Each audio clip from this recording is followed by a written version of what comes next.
Last season was very difficult. I was definitely not too focused on the skiing because I had, my family and my dad was very sick. So my mind was, of course, on my family. I had to take one day at a time, and I mean, when my father was sick, the only thing I wanted to do was to go and see him.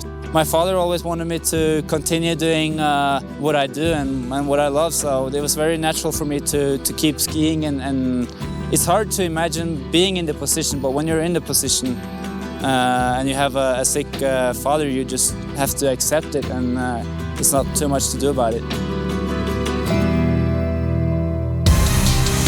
Right now I'm working on myself. I feel like it's always important to make sure that you are in a healthy position and to be happy doing what you do. So that's my main focus at the moment. Just try to be happy, enjoy skiing, and of course I'm trying to think of and practice some new tricks in my mind as always.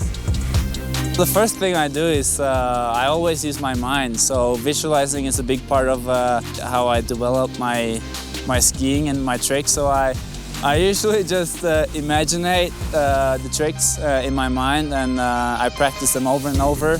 And then when I get the chance to do it on the jump, I've done it so many times in my head that I know exactly what to do. Now we got the airbag and that helps, but many times I've been the first to do something and it's never been on the airbag first. It's always been from my mind to the ski.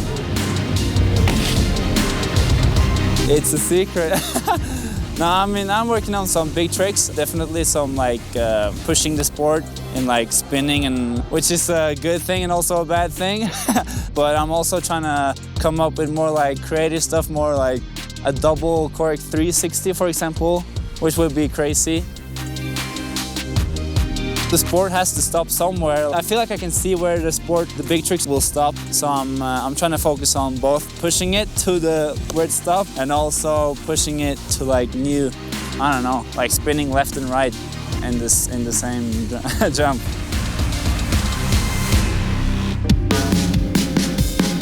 Snowboarding is very fun. I mean, I love all kind of action sports. I've always been very interested in developing myself and try to be as good as I can be. If it's skateboarding, skiing, snowboarding. But snowboarding, it takes me back to when I was a child and when I did my first double cork and the hype was just crazy. You know, that feeling when you're young and you do your first double. It's a crazy feeling, and I guess every skier has that feeling, or snowboarder. And so when I changed to snowboarding or started doing a little bit more snowboarding and I did my first double corks, it was the same feeling. I mean, skiing, I've been I'm so used to doing all these tricks, so it doesn't give me the same feeling. I'm more I expect to land the trick. I expect to put it down and land on my feet, so the excitement isn't as big as when I did snowboarding. So that's why I try to switch up, and I think it's also good for my head.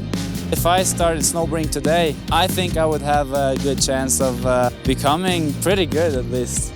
Becoming, I don't know, I mean, I don't want to sound cocky, but I think I could be able to get into a World Cup if I quit skiing today and started snowboarding full-time, because I need to get the snowboard control, but the air awareness is already there. So, but the railing is very hard though. That would take some more practice. So maybe only in big air, I don't know.